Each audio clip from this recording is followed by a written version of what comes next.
les jeunes à avoir des diplômes universitaires, des diplômes venant des écoles de formation que nous mettons au placard. Nombreux sont les entrepreneurs qui cherchent des personnes expérimentées avec 5 ans d'expérience minimum. Face à cela, nous les jeunes nous sommes heurtés à un chômage qui ne dit pas son nom. Pour vous, c'est quoi le chômage? Est-ce la reconversion qui sera la solution de la situation dans laquelle nous vivons? Nous allons en parler avec nos invités du jour, qui ne sont pas des moindres d'abord, qui ont eu le courage de laisser leur formation professionnelle pour embrasser d'autres métiers et qui s'en sortent pas mal. On se retrouve juste après ceci. Allô chérie? Allô chérie? Je rentre déjeuner dans 1 heure avec mon ami Grotto. Ah, ton collègue de travail? Tu sais qu'il aime beaucoup la pâte. Alors je compte sur toi. Zut, il n'y a plus de farine. Oh, maman, il n'y a plus de farine? Mais achète des foot. Mais j'ai pas le temps d'aller au moulin. Papa rentre dans quelques minutes. Mais c'est la farine de maïs déjà emballée. La farine de maïs déjà emballée? C'est ce que la maman de Yo-Yo prépare tous les jours. Ebly Food, c'est du maïs naturellement produit, débarrassé des débris de métaux, cailloux et poussières, puis soigneusement emballé et prêt à être consommé. Farine de maïs Ebly Food, que votre nourriture soit votre médicament. N'hésitez plus, facilitez-vous la vie et restez en bonne santé avec Ebly Food. De retour sur ce plateau, honneur aux dames comme d'habitude. Nous sommes sur le plateau du coin des femmes. Je reçois pour votre plaisir, pour la bonne information, Madame Yvette Maison, responsable Clore Fashion Agency. Bonsoir Mesdames. Bonsoir. Comment vous allez? Je vais bien Clémence et toi? Je vais très bien. Okay. Nous vous remercions de nous avoir honorés de votre présence. C'est un plaisir. Et de Monsieur Aurel Lautré-Kofi, informaticien, commerçant double casquette. Bonsoir Monsieur. Bonsoir Clémence. Comment vous allez? Très bien, merci et toi? Ça va également. Nous vous remercions également de nous avoir honorés de votre présence. Pour entrer dans le vif du sujet, on aimerait savoir c'est quoi le chômage. Monsieur Lautré, quand on parle de chômage, ça vous fait penser à quoi? Je peux dire tout simplement que le chômage, c'est le manque d'activité professionnelle ou le manque d'emploi pour certaines personnes. Et vous, Madame Yvette? Bon, avant quand même de prendre la parole, je vais essayer de mieux me présenter, Oui. si vous le permettez. Oui. Alors, je me nomme Maison Akole Yvette, alias Monica. Je suis titulaire d'une licence en sciences techniques comptables et financières. Je suis actrice, je suis animatrice, je suis également responsable de Clore Fashion Agency, également promotrice de Vivement, Vivez la mode autrement. Plusieurs casquettes, on va en parler. Comment vous arrivez à vous en sortir? Je voulais quand même le faire parce que je pense que ça rentre un peu dans le thème Oui. que nous sommes en train de débattre, Oui. donc c'est pour ça. D'accord. Alors, pour moi, le chômage, c'est en fait l'absence pour toutes ces personnes qui ont l'aptitude, qui ont toutes les caractères requises pour pouvoir travailler d'emploi, tout simplement. D'accord. Je reste toujours avec vous. Quand on dit une reconversion professionnelle, ça vous fait penser à quoi? Un peu à moi. À vous? Oui, comme je viens de le dire, ma formation de base, c'est la comptabilité. Oui. Avant, j'étais vraiment dans cette mode, mais aujourd'hui, je ne me définis plus vraiment ici. Je me suis carrément reconvertie dans d'autres activités professionnelles dans lesquelles je me sens très bien, à l'aise et tout. Et je pense que c'est un très bon choix. D'accord. Et qu'est-ce qui a motivé ce changement? Je dirais que je me sens... Je ne dirais pas que je ne me sens pas bien lorsque j'étais comptable, non. Mais on peut dire que c'est ce côté chômage également qui a vraiment entraîné tout ça. Mais je dirais que j'aime plutôt une indépendance. Je ne me vois pas vraiment... Aujourd'hui, je ne vois plus être dans les 4 murs, travailler, suivre un système éducatif. Moi, je le dis toujours ainsi, hein, ceux qui travaillent aujourd'hui, c'est encore un système éducatif autant pour moi. Donc, moi, je préfère me lever quand je veux, où je veux, comment je veux, travailler là où je veux, quand je veux, où je veux, et avoir ce qu'il faut. Et voilà, j'aime ma liberté, et ça me va pleinement. Est-ce le même cas pour M. Kofi? Bon, de mon côté, je dirais travail d'informaticien avant tout, parce que j'ai un master en informatique, en réseau. Donc chez nous, je dis nous, on parle d'informaticien. C'est plus relax. Un informaticien peut travailler à la maison, tout comme entre 4 murs. Mais le vrai problème au niveau, c'est plutôt le côté chômage aussi. Parce qu'il n'y a pas beaucoup, on ne donne pas beaucoup d'options aux jeunes qui sortent directement des écoles pour travailler en entreprise. En plus, font plus appel aux étrangers, dans notre cas, ce qui fait que plein d'informaticiens se retrouvent sans emploi à la maison sans rien faire. Donc très rapidement, j'ai dû pallier à ça et me lancer dans le commerce. Donc j'ai d'abord commencé avec la vente de matériel informatique, comme c'est mon domaine. Ensuite, en ayant plus d'expérience dans le domaine du commerce, j'ai trouvé des débouchés beaucoup plus intéressants. Actuellement, j'ai un dépôt de boissons où je peux dire que je ne me plains pas trop, les activités marchent assez. Donc voilà un peu mon niveau. Je reste avec vous. Vous avez énuméré le chômage, qu'on donne plus d'opportunités aux étrangers. Qu'est-ce qui est dû à ça? À notre éducation, à notre système ou bien à notre... parce qu'on donne plus de crédit, que la formation que les autres ont eu à l'extérieur est meilleure par rapport à la nôtre ou bien? C'est quoi? C'est une très bonne question. Oui. En fait, à travers ça, on voit clairement que les entreprises qui se trouvent sur le pays n'ont même pas confiance en fait en le système éducatif du pays, même les entreprises locales. Parce que quand tu vas, on prend des exemples, quand tu postules à une offre d'emploi ici à Lomé ou au Togo, en informatique, tu dis que tu as fait telle ou telle école, ils disent tout de suite que oui, ces écoles on connaît bien. Genre de manière sarcastique, genre faire comprendre que bon, il n'y a pas grand chose là-bas. Alors que on nous apprend à l'école que il faut d'abord passer par là pour pouvoir trouver un emploi. Mais une fois qu'on passe par là, maintenant on est devant la dure réalité du domaine, du terrain, voilà. Et on nous fait savoir que maintenant que les écoles on est passé, c'est pas grand chose. Donc, ce qui fait que finalement on se retrouve un peu perplexe face à la situation, se demandant mais qu'est-ce qu'il faut faire alors? Voilà un peu. On peut prendre, il y a aussi d'autres cas où on regarde, on peut prendre deux personnes, un étranger et quelqu'un du pays qui ont exactement les mêmes diplômes. Mais on préfère apprendre l'étranger disant que bon là-bas c'est mieux.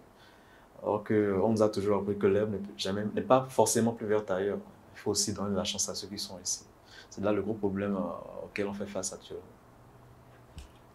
Je me tourne vers Madame Yvette. Madame Yvette, selon vous, le système éducatif dans lequel nous sommes est biaisé? Si oui, selon vous, comment faire pour pouvoir améliorer ou bien pour pouvoir redécorer le système qui est nuisant pour l'éducation? Bon, est-ce que moi je dirais que c'est biaisé? Non, parce que c'est juste une infime partie de ce qui se passe réellement. Voilà. Donc, tout dépend de ce que tu fais avec ce système-là. Je pense qu'aujourd'hui, si nous prenons par exemple la plupart des jeunes, si on demande peut-être à ce jeune, qu'est-ce que tu fais? De 7h à telle, je fais ci. Je reviens à la maison, je fais exactement ci. Et puis c'est parti pour demain. Donc, c'est les mêmes actions. Et on peut dire qu'on peut retrouver jusqu'à 90% des jeunes qui font les mêmes choses en fait. Alors, c'est normal que les choses se stagnent. Non, cela ne veut pas dire que le système n'est pas bon. Mais cela veut dire simplement qu'il faut une conscientisation des unes des autres. Et aujourd'hui, ce qui est un peu dommage, c'est que nous pensons que c'est juste les professeurs qui ont cette habileté-là à donner ce qu'il faut. Il y a l'État, il y a nos parents, il y a également les professeurs. Mais aujourd'hui, tout est mis sur nos professeurs. Alors que ce n'est pas ça forcément. Le professeur, lui, nous donne ce qu'il faut. Maintenant, quitte à l'État ou du moins nos parents de nous dire, OK, c'est de cette manière ça doit aller, c'est de cette manière ça doit se faire et tout.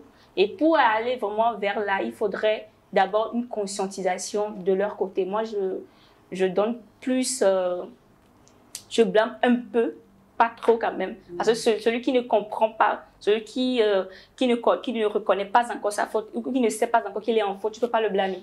Donc, je préfère juste le blâmer un peu, les parents, par rapport à ça. Il faudrait déjà, c'est pas après le bac qu'on commence à chercher à l'enfant ce que l'enfant doit faire. Non, c'est déjà au bas âge et tout. C'est pourquoi aujourd'hui, on n'arrive pas à retrouver des jeunes entrepreneurs. Peut-être, on peut dire 13 ans. La personne a 13 ans ou cet enfant a 13 ans et il est entrepreneur. On ne le retrouve pas. Pourquoi? C'est à cause de ça, en fait. Tout le monde fait les mêmes choses. On ne peut qu'avoir le même résultat. Et ça n'a rien à voir quand même avec le système éducatif. Ok. Il y a une question qui me vient en tête. Vous disiez tantôt qu'à 13 ans, on ne peut pas voir un enfant entrepreneur. À 13 ans, on peut remarquer que l'enfant est encore mineur. Donc, si on laisse l'enfant, peut-être l'enfant a une idée d'entreprendre, aux parents de l'encourager. Mais prenons le cas où l'enfant a une idée. L'enfant est mineur.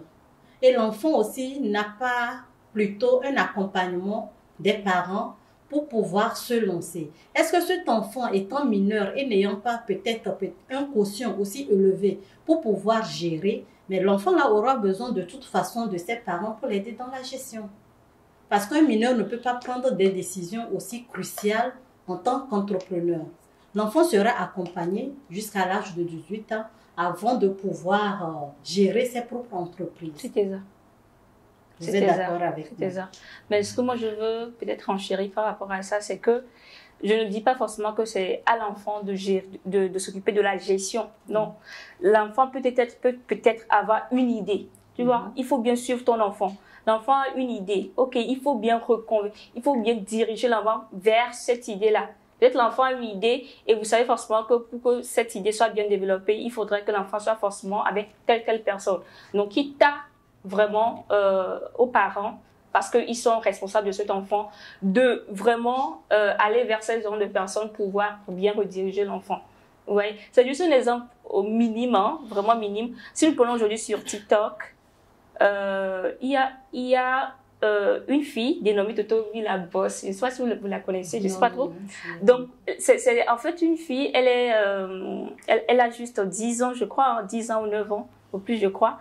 Elle interprétait très bien les chansons des artistes, très bien d'ailleurs, des artistes et tout. Donc, les parents l'ont convertie un peu dans ça. Aujourd'hui, elle se retrouve dans les clips et tout. Aujourd'hui, certes, on sait que l'enfant n'est pas encore majeur, on sait qu'elle doit être accompagnée et tout, mais on peut dire que ça, c'est carrément autre revenu par rapport à ce que les parents font pour pouvoir le souvenir à ses besoins. Donc, c'est de ça, en fait, je parle. Pas forcément dans le domaine artistique, mais il y a plein de domaines aujourd'hui qu'on se dit, OK, c'est bien, l'enfant le fait, mais il faudrait que l'enfant ait le bac d'abord avant d'y arriver. Non, il faut commencer quand le fer est chaud. OK. Justement, ma seconde question, dans le même cadre pour M. Lutri-Kofi, pour vous, c'est quand la reconversion professionnelle? Attendre se heurter à des chômages ou bien la reconversion peut commencer dès le bas âge, comme le dit Mme Yvette? Selon moi, ça peut commencer dès le bas âge. Si je prends une expérience qui m'est arrivée, c'était lors d'un stage que j'ai fait au Ghana. J'ai enseigné l'informatique dans une école, un lycée. Et lors de la semaine culturelle, j'ai remarqué que chez nous, souvent, les semaines culturelles sont faites pour s'amuser, les parties de jump, ainsi de suite. Mais là-bas, c'était complètement différent. En journée, c'est vrai, aussi s'amusent, mais en journée, j'ai vu des enfants du primaire exposer en fait des œuvres. Il y avait certains qui faisaient des tapettes, d'autres des bracelets, même de la poterie. Ce qui n'a pas chez nous en fait. À l'époque, j'étais même choqué. Parce que moi, à cet âge-là, je n'avais même pas idée de pouvoir apprendre un truc pareil. D'un côté aussi, moi je pense que c'est pas forcément côté du système éducatif qu'il faut forcément indexer, mais aussi les parents, surtout les parents. Pas que de forcer les enfants à travailler jeunes, non, mais de déjà les inculquer l'envie d'entreprendre ou bien de faire une activité qui leur permettrait d'être vite indépendants. Par exemple, si je prends le cas de certains petites à Lomé ici, pendant les vacances, qui vendent des sachets d'eau, des beignets. C'est aussi de l'entrepreneuriat. Bon, eux, ils le font à cause de la situation, on peut le dire ainsi. Mais au moins, quelque part, ça leur donne en fait certains outils qui leur permettra de se défendre après. S'ils ont de meilleures idées, un investissement, ils peuvent faire quelque chose de bien. Donc, c'est à peu près ça. Si je aussi prends le cas, toujours de mon domaine informatique, n'a même pas à attendre jusqu'au bac pour permettre à l'enfant de passer des certifications professionnelles. Il n'y a pas besoin de diplôme pour ça. Même un enfant du BPC, niveau 3e, n'a pas besoin de plus que son BPC en fait, pour commencer à s'orienter en informatique ou passer une certification et être au même niveau qu'un ingénieur aujourd'hui qui est dans les bureaux actuellement. En fait, ce que nous n'a pas vite compris, c'est après le bac, ou bien après la licence même, qu'on s'est mis à dire qu'on se cherche en chaise de travail. Et là, maintenant, on nous dit qu'il faut forcément une certification qui montre que tu maîtrises ce que tu fais. Et nous, on a fait qu'être sur les bancs, devant des livres, pour un truc théorique, pas trop pratique, je vais dire. Donc, ce qui fait que c'est maintenant, après le diplôme, maintenant que tu te mets à courir derrière la certification, alors que tu aurais pu le faire déjà sur les bancs en classe. Donc, voilà un peu. Donc, se reconvertir professionnellement, c'est d'abord, en fait, se rendre compte que le domaine dans lequel tu évolues, peut-être ne peut pas t'apporter tout ce que tu désires. Donc, il faut déjà commencer à penser à autre chose pour pallier à ça. Ok, comment se fait alors la reconversion? On se lève aujourd'hui parce que je suis heurtée au chômage. Ok, sans amour pour un autre métier, je dis, je vais être vendeuse d'igname. Est-ce que ça va se faire si je n'aime pas le métier en question? Là, c'est une question un peu grande. Je vais dire ainsi, la plupart du temps, dans nos milieux, la reconversion professionnelle n'est pas faite pas forcément par passion, mais à cause en fait de la situation économique, je vais dire, ou bien sociale dans laquelle tu te retrouves. Si par exemple tu as fait, c'est pas, une formation en esthétique et que tu vois que bon, chez toi, dans ta zone, il n'y a que des salons esthétiques partout, même si tu te lances dedans, tu es sûr en fait de ne pas percer. Mais c'est à partir de là maintenant qu'il faut commencer à penser, mais qu'est-ce que je peux faire d'autre? C'est vrai qu'en plus de nos formations, on a aussi d'autres passions, d'autres trucs qui nous motivent. Comme madame l'a dit tout à l'heure, la petite de 10 ans qui aimait bien les chansons et tout. Si tu as du talent dans la musique, tu peux te lancer dans la musique. Ou carrément, tu sais que, bon, à part l'esthétique, tu es encore habitué, tu es encore, j'ai le thème, hein, tu peux faire, c'est pas la poterie, des sculptures ou bien des bracelets, tu peux ajouter ça à ton activité, histoire de diversifier et te démarquer par rapport aux autres. Voilà à peu près ce que je peux dire par rapport à ça. Ok. Madame Yvette, vous qui n'aimez pas être coincée dans les quatre murs, qui aimez votre liberté, votre indépendance pour pouvoir gérer votre temps comme vous le voulez, s'il advenait que maintenant vous trouvez un bon travail dans le domaine de la gestion, comme vous êtes gestionnaire comptable, c'est ça, non? C'est ça. De formation, qui paie bien, le salaire est juteux. Mais l'amour d'un autre métier vous démange tellement que vous voulez concilier les deux. Comment allez-vous faire? Ou bien finalement, vous allez démissionner, aller vers le penchant qui vous donne plus de liberté? Ok. D'abord, je pense que ça, c'est une manière de reposer indirectement la question que vous avez adressée à mon conjoint, si je peux le dire ici. Alors, pour moi, la reconversion, sincèrement, il faut d'abord 3 bases. D'abord, il y a l'envie, il y a la cause autant pour moi. Il y a la cause. Qu'est-ce qui cause vraiment ça? Oui, tu as une formation de base. Maintenant, qu'est-ce qui a suscité vraiment cette envie, voilà, là, de se reconvertir? C'est là que vient l'envie vraiment de se reconvertir. Maintenant, en dehors de ça, il y a la nécessité. Oui, c'est parce que, par exemple, Madame Clémence, vous êtes animatrice, ça paie très bien et tout. Moi, je suis peut-être gestionnaire, mais moi, je vois que ça ne marche plus parce que vous êtes animatrice. Moi, si je veux devenir animatrice, pourtant, moi, je ne sais pas parler devant un public. Ça ne peut pas marcher. Donc, il faut forcément une nécessité également pour pouvoir faire cela. Moi, je pense que le plus important, c'est de ne pas faire les choses sur le coup de tête. Ça, c'est très crucial. Donc, si je reviens un peu par rapport à la question que vous m'avez posée, si je dois faire une conciliation entre mon activité de base, c'est-à-dire en tant que gestion, ma formation de base, si je peux le dire ainsi, et également ce que je suis en train de faire aujourd'hui. Bon, tout de suite là, je ne vais pas te donner une réponse. Peut-être qu'arriver à la maison, il faut que j'arrive à faire la part des choses et tout. Je me dis que ok, je vais carrément laisser ça, peut-être pour 5 ans, faire ça là d'abord et revenir. Ou je peux carrément dire non, avec ce que je viens de voir, non, je préfère carrément rester là où je suis. Ou je dis là, je laisse tomber, je viens carrément dans la gestion. Donc juste pour dire, ça n'est pas en fait un truc que je peux prendre sous le coup de tête. C'est à mûrir, c'est une réflexion vraiment à mûrir et tout, avant de pouvoir prendre une décision potable pour ne pas vraiment avoir des surprises désagréables devant.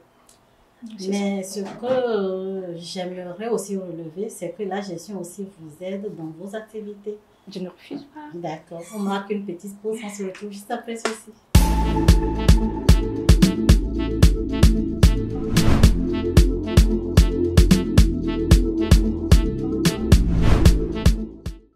De retour sur ce plateau, on continue notre discussion qui est très enrichissante. Personnellement, je trouve, avec la question qui s'ensuit, comment maintenant s'orienter pour ne pas heurter le chômage demain? Monsieur Aurel.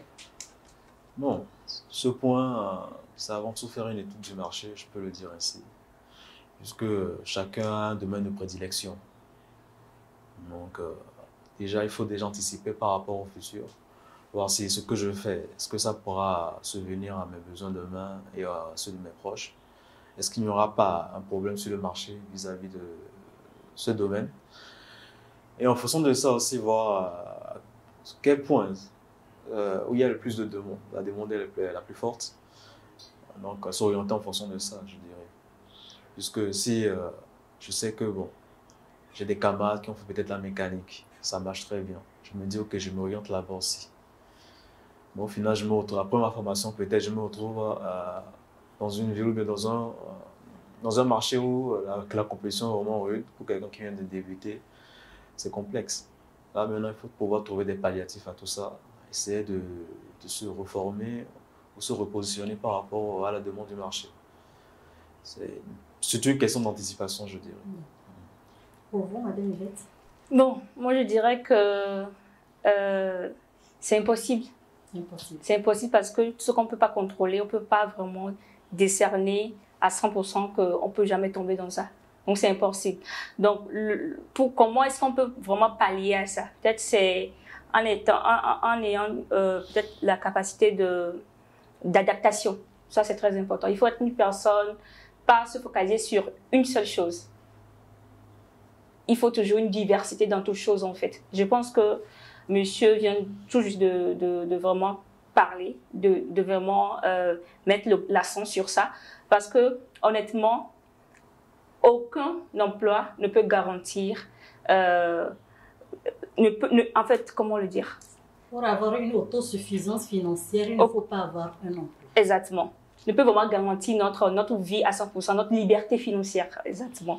Ne peut vraiment garantir notre liberté financière. Donc, ce qui veut dire que aujourd'hui, il y a une personne qui peut dire, ok, je suis employé, je gagne 1 million, mais cette personne va te dire que cet emploi ne lui permet pas vraiment d'avoir ce qu'il faut. Donc, en quelque sorte, on peut dire que c'est un peu un chômage. Ouais. Parce que, normalement, on veut, en fait, un emploi pour pouvoir, on veut plus être chômeur pour pouvoir, comment dire, gagner ou bien pour pouvoir subvenir aux besoins. Maintenant, si j'ai quand même l'emploi et que ça ne subvient pas vraiment à ce qu'il faut, ce qui veut dire que je me retrouve un peu dans le cadre des chômeurs, si je peux le dire ainsi. Non, je crois que c'est une insuffisance plutôt. Non, je sais que je suis en train d'un peu de dramatiser les choses, ouais. Mais juste pour dire que moi je pense qu'il n'y a pas forcément un emploi qui peut dire à 100% si moi j'arrive à faire ça dans ma vie, je finis en même temps, j'aurai un emploi automatiquement. Non, non. Il faut juste une reconversion, ça vient toujours. Il faut juste une adaptation, c'est très important. D'accord. Donc c'est ça. Pour vous qui avez fait un peu Ghana, je ne sais pas si c'est pour vous avez enseigné, mais à comparer le système éducatif ghanéen au système éducatif togolais, quelle est la différence qu'il y a? Parce que je suis sûre que, disons, les Ghanéens s'en sortent mieux que nous. Selon notre éducation, il faut aller à l'école, avoir des diplômes, tu as un boulot et tu es dans les bureaux, dans les 4 murs. C'est l'éducation qu'on a eue. C'est maintenant qu'on commence par sortir de notre bulle de confort parce qu'on se heurte à un chômage qui ne dit pas son nom. Donc, quelle nuance existe-t-il entre les deux systèmes? Je dirais, quand on dit Ghana, c'est plutôt le système éducatif anglophone. Puisque ce n'est pas seulement Ghana, c'est pratiquement tous les pays anglophones, je l'ai remarqué, que dès le bas âge, on montre aux enfants à être indépendants financièrement. On les apprend des petits métiers, des trucs qu'ils peuvent faire par eux-mêmes, pas attendre forcément à travailler pour quelqu'un avant d'apprendre à faire quoi que ce soit. Ce qui n'est pas vraiment présent à notre niveau ici. Là, on pousse les enfants. Déjà, j'ai surpris une fois une conversation entre un enfant et sa maman. C'était à Koumassi. Donc après les cours, la dame était venue chercher son enfant, son fils.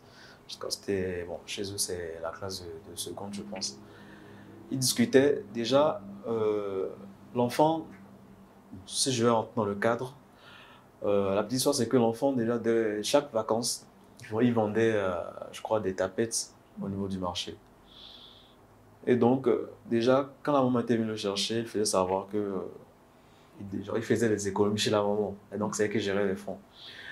Donc elle fait savoir que bientôt les vacances, est-ce qu'il va encore continuer à faire encore les tapettes ou bien faire quoi? Et c'est là l'enfant en train de parler qu'il compte ouvrir un kiosque en classe de seconde.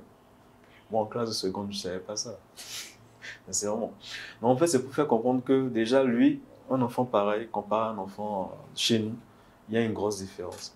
Lui, il a déjà un plan d'avenir déjà assez précis dans sa tête. Il sait que même si l'école ne se donne pas, il sait qu'il peut se rabattre quelque part. Ou si l'école réussit aussi, même s'il a un emploi, il y a aussi une autre activité en plus. On ne sait jamais pas se composer à un seul emploi. Quand tu peux être dans un bureau, du jour au lendemain, on peut te virer pour une raison ou pas. Donc du coup, quand tu vas te retrouver au chômage, ou bien il y a une activité que tu peux reprendre en même temps. C'est là la différence qu'il y a entre eux. Une dernière question pour Madame Yvette. On constate qu'au Togo, au fait, moi c'est un constat personnel que j'ai fait. Quand une personne démarre une activité, on sait que ça marche. À 70%, il y a une imitation totale. Mais vous qui êtes dans plusieurs domaines, comment arrivez-vous à vous en sortir suite à ces imitations qui ne disent pas leur nom? Ok. Bon, moi mon point fort, si je dois le dire, je pense que je l'ai déjà dit depuis, hein, c'est l'adaptation. Voilà. Parce qu'aujourd'hui, il y a un truc, c'est que, vous venez de dire, c'est une limitation. La personne qui a l'idée mère, si vous voyez l'activité de cette personne, on ne peut jamais le comparer réellement à l'activité des imitateurs. Parce qu'il y aura toujours forcément un côté innovant de l'activité de cette personne. Donc, juste pour dire que moi, à mon niveau, je ne veux pas dire que j'imite, non, mais j'arrive à apporter une touche particulière, voilà, à ce que j'ai déjà et à ce que je vois déjà et qui peut vraiment pallier aux mots où ces activités n'arrivent pas encore à pallier et tout. Ce qui fait qu'aujourd'hui, j'ai peut-être mon agence en mode et tout. Et il y avait eu des agences qui sont déjà dans ce domaine, qui sont déjà en train de pallier d'autres mots et tout. Mais moi, je suis venue peut-être mettre un peu en place un truc pareil, mais j'ai apporté quand même une touche particulière à ça pour pouvoir quand même pallier carrément à autre mot. Juste pour dire que aujourd'hui, l'erreur grave que nous faisons, ou nous, nos jeunes entrepreneurs, nous faisons, peut-être j'en fais partie, hein, nous faisons, c'est que nous pensons tout de suite au blé, au grizzly, alors que forcément, ce n'est pas ça. Il faut, en fait, penser plus au problème que tu es en train de pallier. Et tout de suite, c'est ce problème-là qui va t'apporter des sous. Mais quand tu penses au blé, une fois que tu as les blés, tu vas dilapider ça. Et maintenant que les problèmes seront toujours là, il ne faut pas partir. Ce qui fait que en peut-être 6 mois ou au plus 1 an, il y a les entrepreneurs qui disparaissent. Parce qu'il y a mal gestion. Pourquoi est-ce qu'il y a mal gestion? Parce qu'ils n'ont pas vraiment ils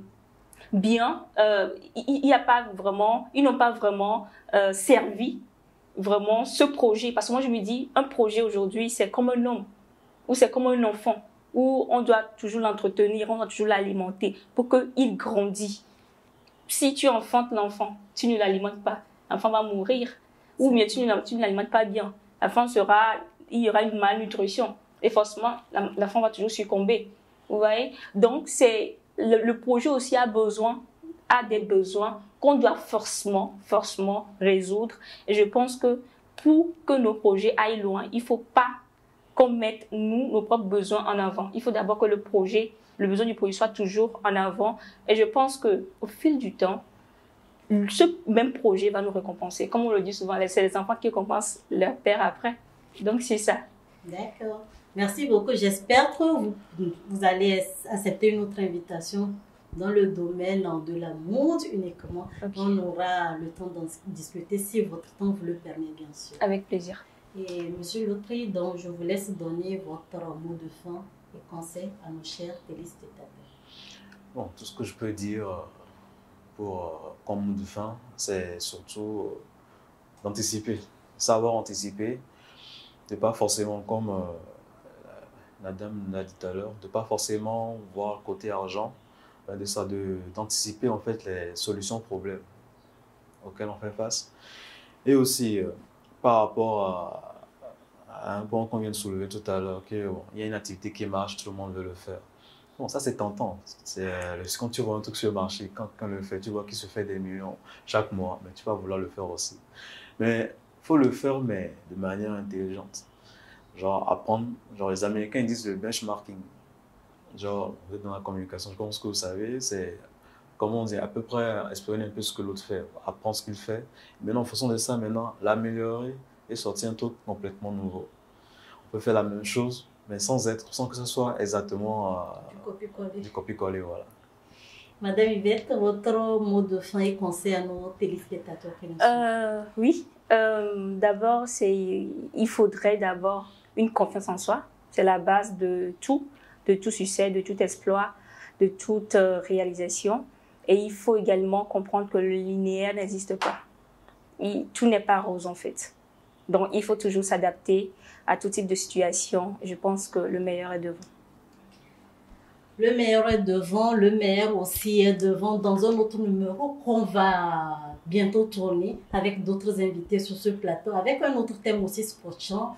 Restez câblés sur vos petits écrans, likez et commentez, abonnez-vous à notre page KG Afrique TV. On se retrouve prochainement sur le même plateau, sur la même chaîne, avec un autre thème et d'autres invités aussi palpitants qu'aujourd'hui. D'ici là, portez-vous bien. À bientôt.